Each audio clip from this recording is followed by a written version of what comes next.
Hello, Tedin here. What I have over here is a cannon, but all it does is stack sand. However, there's something that makes this one unique. This one's able to stack on top of slabs, and any other block which you can think of that sand would normally not be able to stack on. So without further ado, let's get down to seeing what this thing can stack on.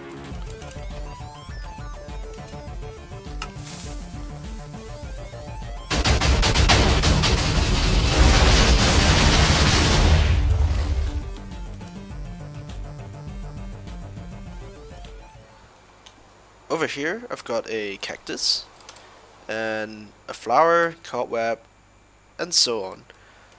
Over here, I've got the type of defense, which is using blocks smaller than a full size block. We'll explain to you how this one works, as well as how this cannon would be able to stack against this, and all other blocks which you'd expect sand not to be able to stack on. So if I were to, for example, drop sand on the cactus, we see it clip.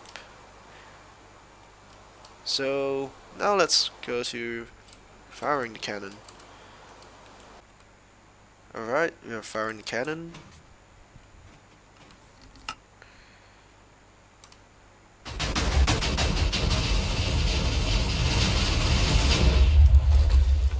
As you can see, it's stacked two pillars, one red sand, the other yellow sand. The reason for that is based on how this cannon works, and you can see that sand has managed to stack on top of all these blocks over here. So it works with the cactus as well. It is important that this block was over here, otherwise the sand would have landed here and destroyed the cactus. Over here, I simply have a gravel shooter, and all it does is it fires a piece of sand or gravel in this case all the way up into this barrel and out this way to the end. So in the first tick of the sand coming out, it lands over here. Then it falls a little bit slightly in the next take and moves over here at the end of its motion, and in the next take it falls even further and it reaches here. You would need to be familiar with the triangle's order of motions in entities. The first thing that happens is gravity is applied to the velocity, then the vertical velocity is moved, followed by the west-east direction, then the north-south direction. So that's why in the take it will drop, then move forward before the end of the take. So this block in particular is of importance.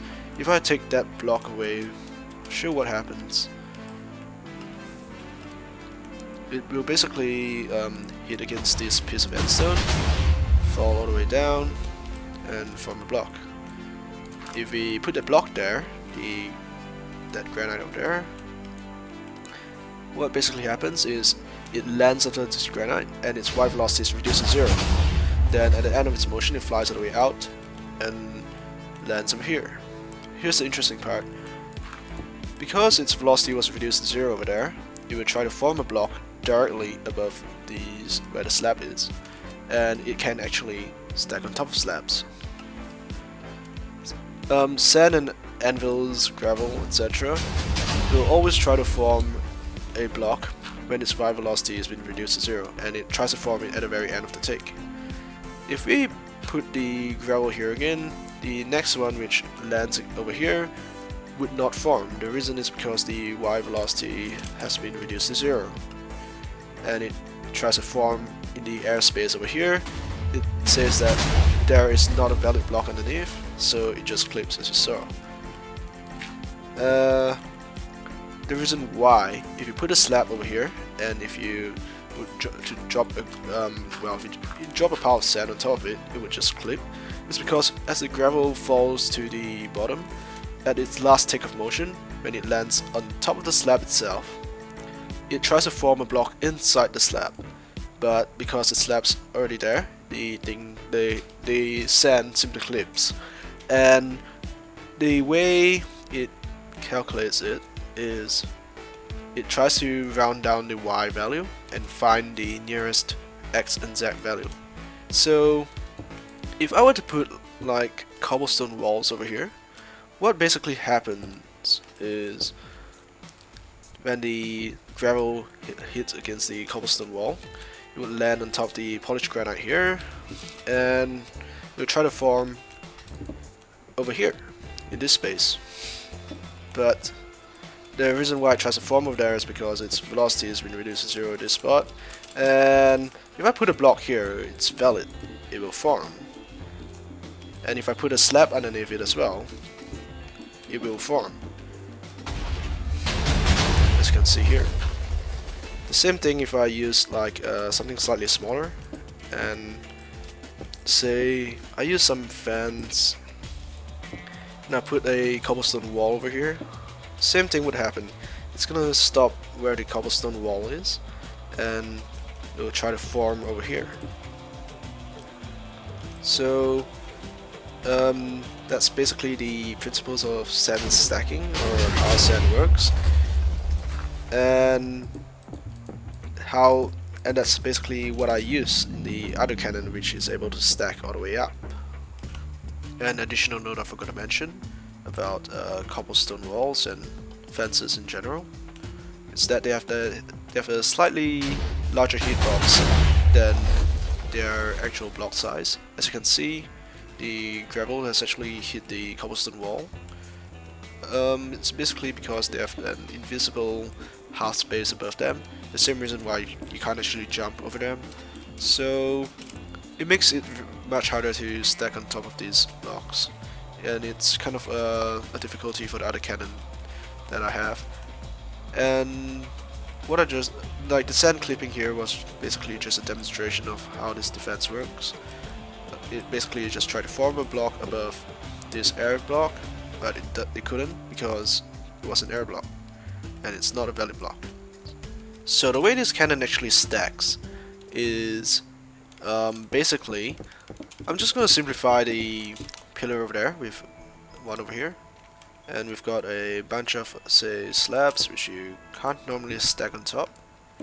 So what it does is it drops a piece of sand all the way down, its y velocity is reduced to 0 over here, then it flies forward because the sand's been launched with a downwards and forwards velocity.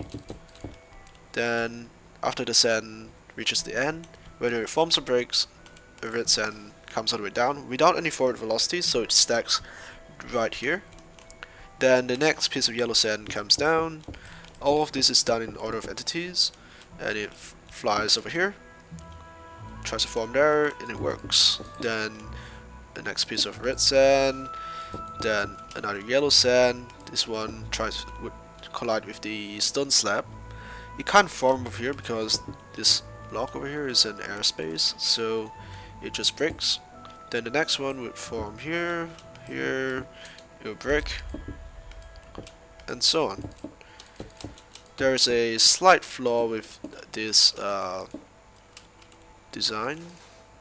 It's basically that if you have a blockade over here, what would happen is the first sand would come all the way down, form over here, you get a red sand, another piece of sand, and so on. But the next sand that comes down would go here, fly forward, hit this wall, and tries to form over there. But it's not a valid space, it's an airspace, so it breaks. Then when the next sand tries to form, it can't because it's an airspace again underneath. It breaks, and so on. So nothing would form against the back pillar with something in front of it. And I'll launch the cannon to demonstrate that.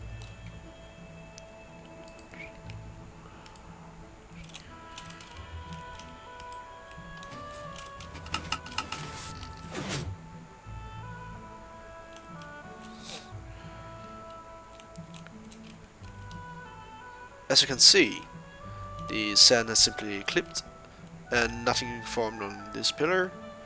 You see the red sand has gone all the way up and sand has formed over here.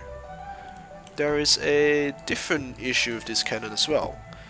Even though it's able to stack on almost all sorts of different blocks, I'm gonna have to actually go up and get rid of this sand first.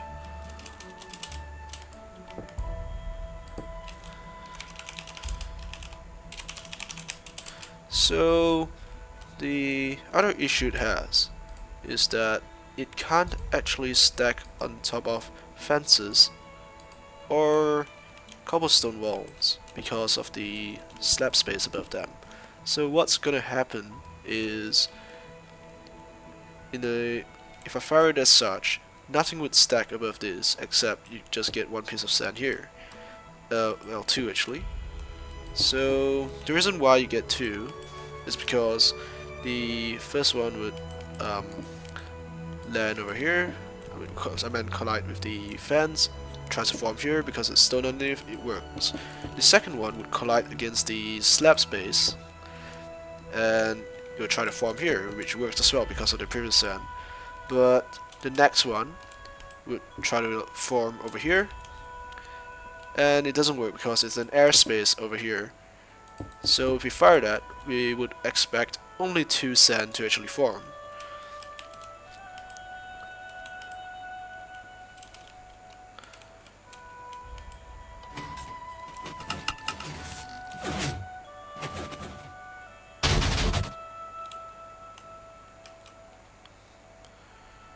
As you can see.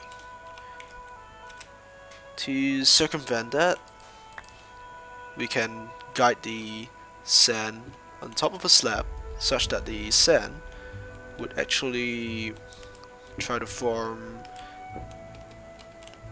in between, well, half a block above the fence's position, because the position of the sand, the Y position would be round down to find the next block tries to form, so it will be round down into the block directly above the fence and it can actually form a block. So if we put a slab here to guide the yellow sand, it would actually form on top of this fence over here. However, because the red sand is unable to stack on top of slabs, it can only stack one yellow sand and that's it.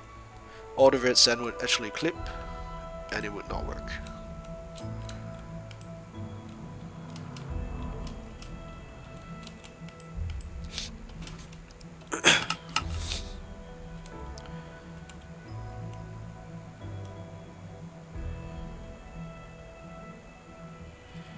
As you can see. So these are the main limitations of this form of sand stacking, but this cannon is really just a proof of concept way to show how you can stack sand on top of just about anything. And this is basically just one way to stack sand in a vertical pillar on top of just about anything as well. So yeah, it's really just a party trick cannon. Doesn't have any real applications as of now, but the principles will prove to be useful in future, and hopefully you made something out of this video. Thanks for watching.